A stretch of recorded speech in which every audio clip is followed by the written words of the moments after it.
Welcome to fats about AP. నేను లక్ష్మణ్. మిగ్జామ్ తుఫాను AP రైతులను చిగురుటాకులా వణికించిన పరిస్థితి కనిపిస్తుంది.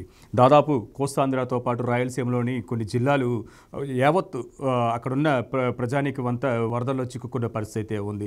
లక్షల ఎకరాల్లో పంట నీట మునిగిన పరిస్థితి ఉంది. ఆరుగాలం పండించి నోటికాడికి వచ్చిన పంట నీటి పాలైందని చెప్పి రైతులు లబోదిబోమంటున్నారు. డిజాస్టర్ మేనేజ్మెంట్ కు కేటాయించాల్సిన నిధులు ఇంతవరకు కేటాయించలేదు. ఇప్పుడు కూడా ప్రభుత్వ సైట్ లో ఎన్ని వేల ఎకరాలు దెబ్బతిన్నది అనే అంశాలు గాని, ఎన్ని వేల కోట్లు నష్టం వచ్చింది అంశాలపైన ప్రాథమిక అంచనాలు కూడా గణాంకాలు పెట్టలేదని చెప్పి సోషల్ మీడియా వేదికగా పెద్ద ఎత్తున విపక్షాలు ఆరోపిస్తున్నా ప్రభుత్వానికి మాత్రం ఇంకా ముద్దు నిద్ర వీడలేనట్టుగా కనిపిస్తుంది. దాదాపు ఉత్తరాంధ్రలో అయితేనేమి, ఉభయ గోదావరి జిల్లాలో, కృష్ణా జిల్లాలో, గుంటూరు డెల్టా ప్రాంతంలో అయితేనేమి, నెల్లూరులోనైతేనేమి, ప్రకాశం జిల్లాలో దాదాపు లక్షల ఎకరాల్లో వరి కోత దశలోకి వచ్చింది.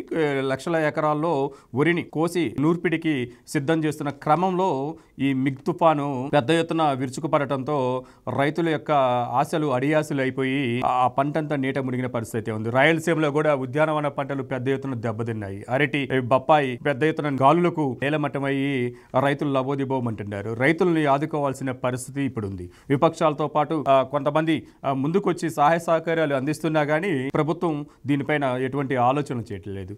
ప్రాథమిక అంచనాలకు, పంట నష్టాన్ని ప్రాథమిక అంచనాలు వేసి దానికి సంబంధించిన గణాంకాలు తయారు చేసి పంట నష్ట పరిహారం పెద్ద ఎత్తున ఇచ్చి ఆదుకుంటే తప్ప ఈసారి రైతు కోలుకోలేని పరిస్థితి ఉంది. గతంలో అనేక రకాల తుఫాన్లు చూసాం, కొన్ని ప్రాంతాలకు పరిమితమైంది. ఇప్పుడు తీర ప్రాంతంలో ఉన్న గ్రామాల మొత్తం మీద విరుచుకుపడటంతో దాదాపు 7,000 కోట్ల రూపాయలకు సంబంధించిన పంట నష్టం జరిగిందని ఇప్పటికి మనకు అందుతున్న సోషల్ మీడియాలో ప్రాథమిక సమాచారం తప్ప ప్రభుత్వ సైట్లో దీనికి సంబంధించిన ఎటువంటి ప్రాథమిక సమాచారం అనేది లేదు. అందుకనే రైతులు ఏదైతే పత్తి, మిరప, ప్యాడీ, ఉద్యానవన పంటలు దెబ్బతిన్నాయో వీటన్ని అంచనాలు వేసి తప్పనిసరిగా రైతును ఆదుకోవాలి. మరోవైపు దాదాపు ఈ మిగ్ తుఫాన్లో దాదాపు 6 ప్రాణాలు కూడా కోల్పోయారు. అది ఏ ప్రాంతాలు వాళ్ళు చనిపోయారు, వారికి వాళ్ళ కుటుంబాలను ఆదుకునే ప్రయత్నం కూడా ప్రభుత్వం చేయాల్సిన పరిస్థితి ఉంది.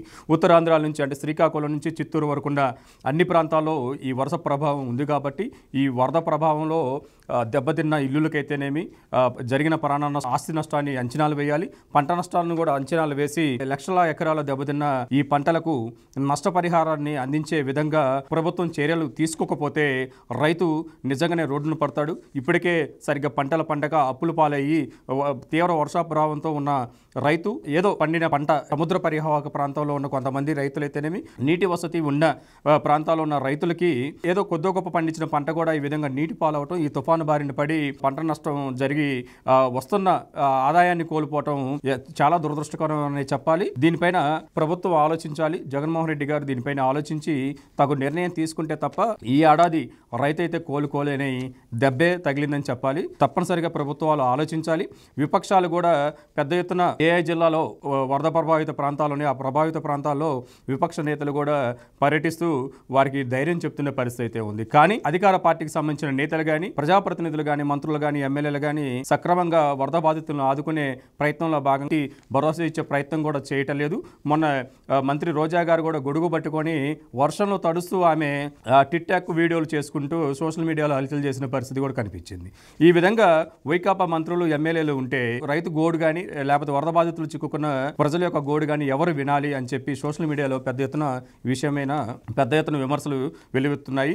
దీన్ని ప్రభుత్వం ఇప్పటికైనా గ్రహించి రైతులకు ఏదైతే పెద్ద ఎత్తున 9 జిల్లాలో, రాయలసీమలో కొన్ని జిల్లాల్లో దెబ్బతిన్న పంటలపైన పూర్తి స్థాయిలో గణాంకాలు తయారు చేసి దాని యొక్క పంట నష్టపరిహారాన్ని అంచనా వేసి వారికి రైతులను ఆదుకునే ప్రయత్నం చేయాలని చెప్పి ఎంతోమంది రైతులు డిమాండ్ చేస్తున్న పరిస్థితి కనిపిస్తుంది.